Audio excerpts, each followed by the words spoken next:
Hi, I'm Ash from DroningON, and in this video we'll be looking at a brand new nano quadcopter. Over the years, quadcopters have been getting smaller and smaller, but this thing takes it to the next level. Introducing the brand new Hubsan Q4 H002 Cam Plus. This is the smallest quadcopter I have ever seen, and despite that, it's a true 6-axis 4-channel quadcopter, which includes 720p video and photo, headless, expert, and stunt mode. It's great fun to fly. I bought this from Hobby Wow. It came in at about $30, which is £25. You may be thinking, oh no, not another uncontrollable budget quadcopter, but actually this thing flies just like a full-size quadcopter and is great for training. Enjoy the review and please be sure to subscribe.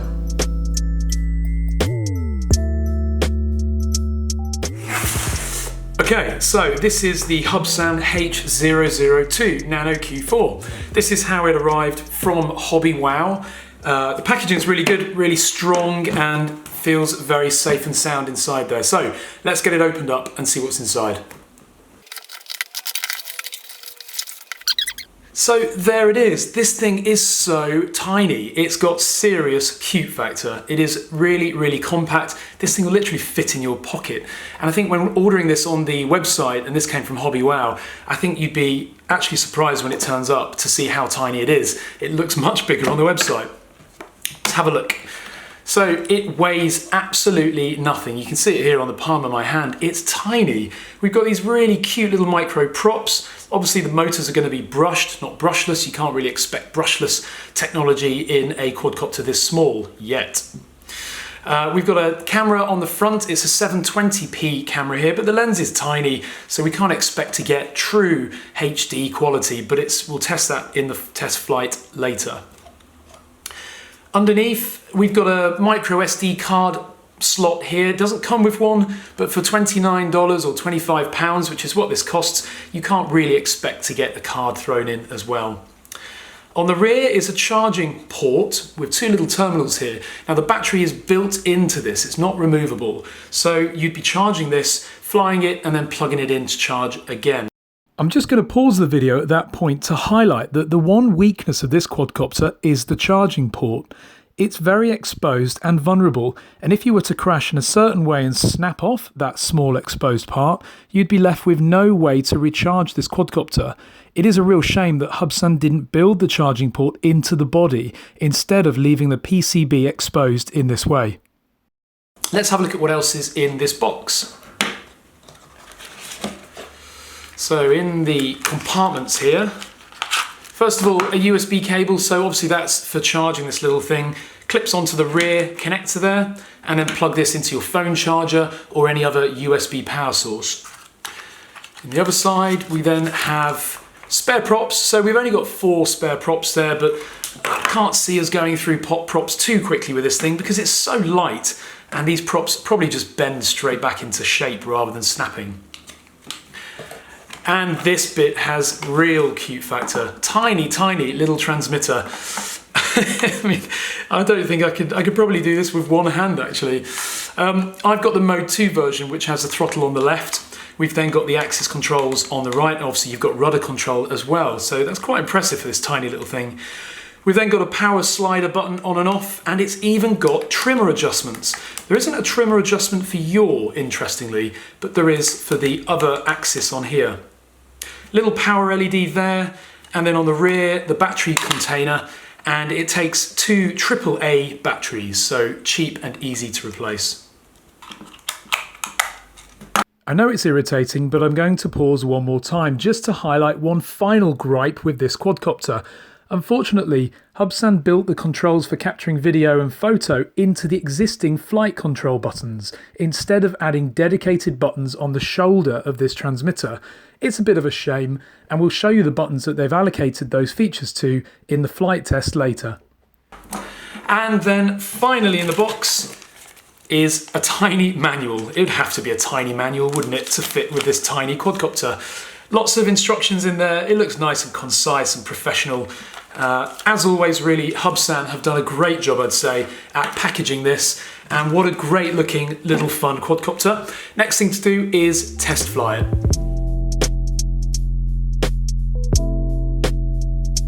So that we can capture photos and videos, we obviously need to give this little quadcopter some method of storing that data.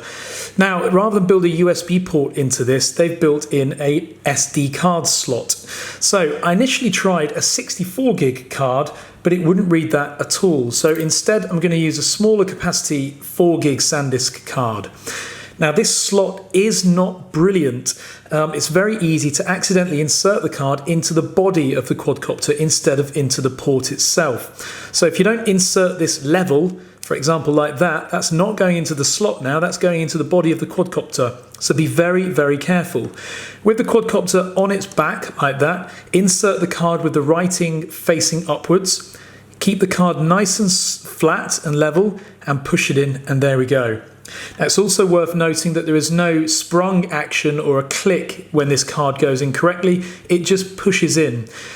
If you are flying this outdoors, note that because there's no spring clicking or anything like that, if you do crash the quadcopter, your card may fall out. So if you do crash, check you've got your card before you walk away, else you may lose it. So it's time to charge this little thing up. So we've got a cable here, USB plug on the end, and a proprietary connector on the other side. If you connect the USB side into the power source first, it won't charge this. You have to first connect this little connector here, like that, and then plug in the USB power supply.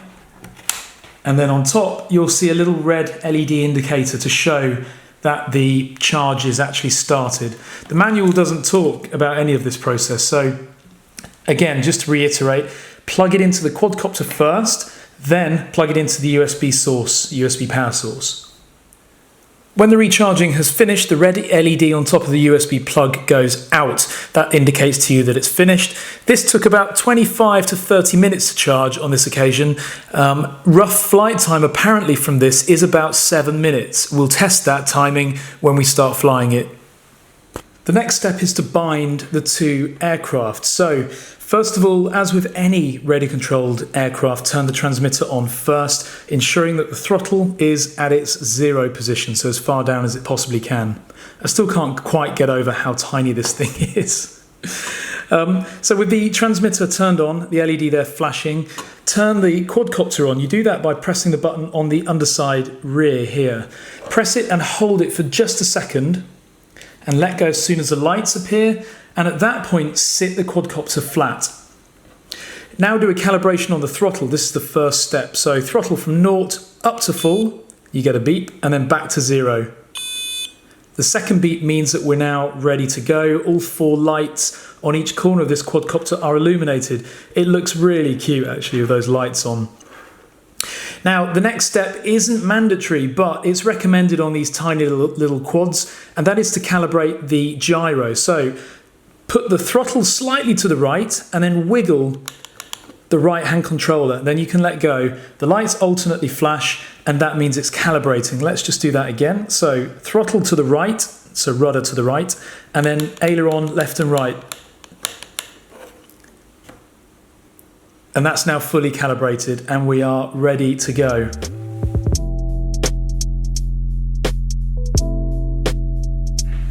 So we're now going to give this a test flight in the kitchen. I've got some doubts that the instruction manual is correct regarding what these buttons do on this transmitter. So we'll test that and try and clarify it now during this test flight. Here goes. And we're up. It's really stable, very responsive, and unlike a lot of micro quadcopters, this thing is actually very agile. Let's fly around the kitchen a little bit.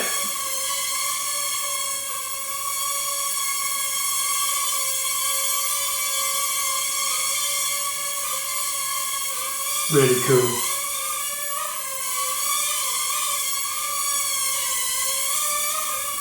Okay, so what I'm going to do now is press the button to start recording video, and that is the aileron trim, which I'll show you now. And when we start recording, the little red LEDs at the rear flash, as you can see now.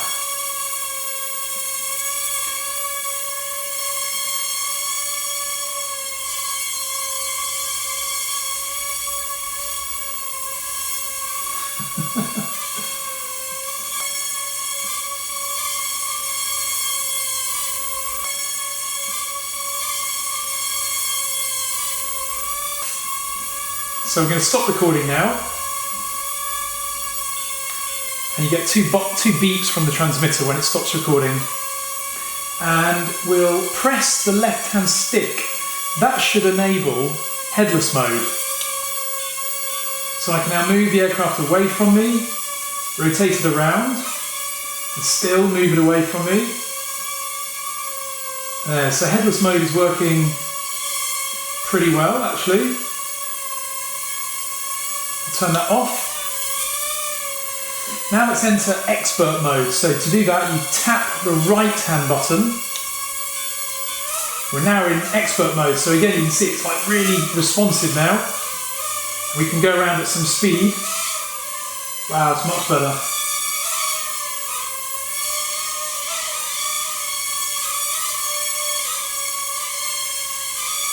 Wow, much better.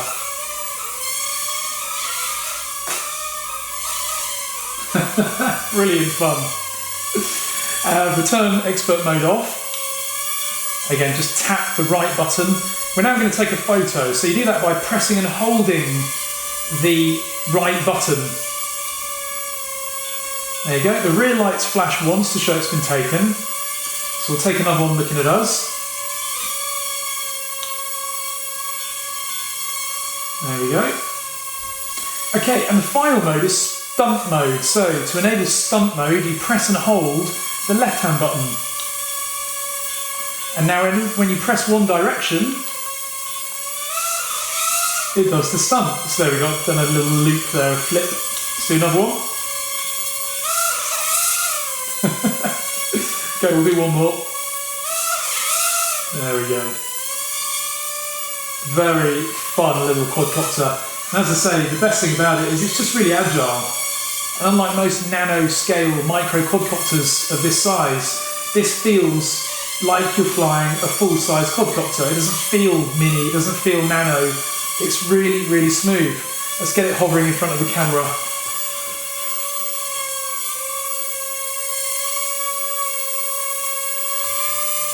So overall, great fun. I mean, we've been flying it for quite some time now.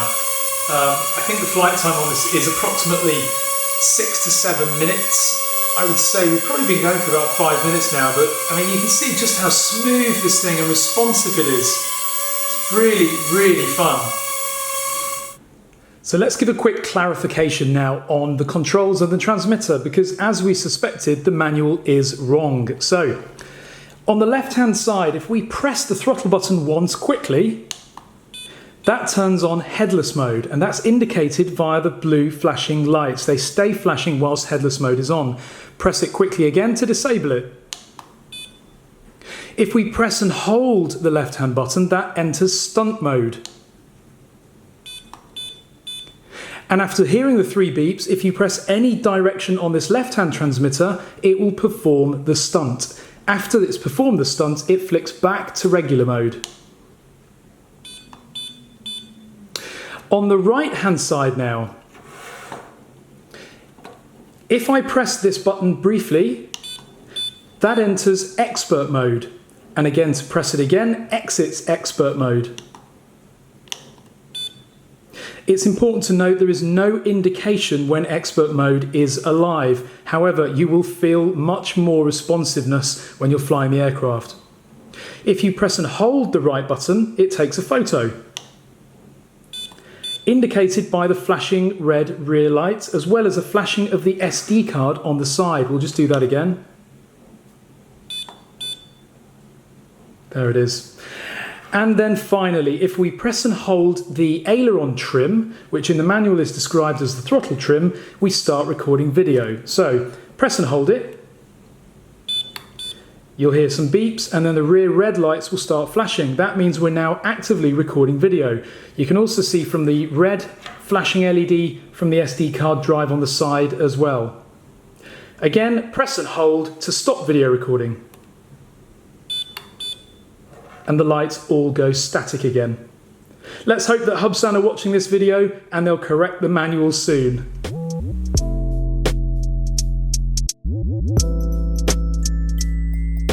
The next test was to look at the Hubsan's photo and video footage captured via its onboard camera. The photos are not too bad at all considering the tiny lens and sensor. These photos are unedited, but after some basic tweaking they would be quite acceptable. The video footage is more impressive. It is not stabilised, but you cannot expect a gimbal or EIS on a quadcopter of this size. The clarity and detail is good, and when flying indoors the footage is fairly smooth if you fly it smoothly. The video frame rate is an impressive 30 frames per second, and the bitrate comes in at just over 8000 kbps, but this led me to spot a problem. The HobbyWow website states that this quadcopter is 720p, whereas the video captured is actually just less than 480p, which equates to 640 by 480. This was a little bit disappointing, but the quality is still very good considering how small this quadcopter is, and as you can probably see, the footage is still better than some more expensive small quadcopters currently on the market. After flying indoors for a short time, I took the H002 outdoors. Unfortunately into the rain, but I wanted to see how it would handle outdoor breeze and weather. It flew absolutely perfectly, and in fact on the second lap I did a bit of an altitude test. I flew the mini quadcopter up as high as I could until I could barely see it, and yet I still had full control and signal. Range is definitely not an issue with this quadcopter. I have notified HobbyWow about the error in their website listing concerning 720p. Hopefully they'll get it fixed. So that was the Hubsan H002 Q4 mini quadcopter, and what a great little bit of kit it is too. It flies like a full-size quadcopter despite the fact that this thing is tiny. It comes in at $30, which is about £20. I bought mine from HobbyWow, and if you're looking to learn how to fly a quadcopter, this is definitely one that you should consider. It doesn't drift at all on its yaw. The gyro works really nicely. It doesn't have altitude hold, but it does have a number of features including a basic beginner's mode and an advanced expert mode.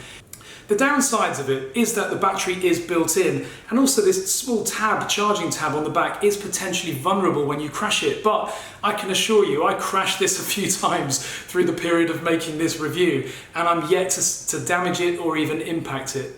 The battery is also built in, so you can only get about a 7-minute flight per charge, but the charge time varies. It took 20 minutes on occasion, other occasions it took 25, and it just really depends how much you put this through on each flight. So in summary, I think this thing's great. I have quite a few small nano or micro scale quadcopters. I have to comment at the moment, this thing is definitely my favourite. I hope that review was useful. That was the Hubsan H002 Q4 Cam Plus. This was bought from HobbyWow, and links to it are in the video description below. If you've got one of these or you've flown one, please comment below. Please also like and share this video. And finally, please subscribe. It's like saying thanks, and it means a lot to me. Thanks again for watching. And we're up. So the wind is coming towards us, so hence the quadcopter is also doing the same. So we're in stabilised mode at the moment. If I try and rotate it in any direction to the extremes, it won't tip up, and the quadcopter stabilisation will stop it from rolling over completely. It's very, very quiet, considering most quadcopters of this scale are very, very loud and noisy and whiny and hummy. This is actually very, very quiet. Taking on a little flight.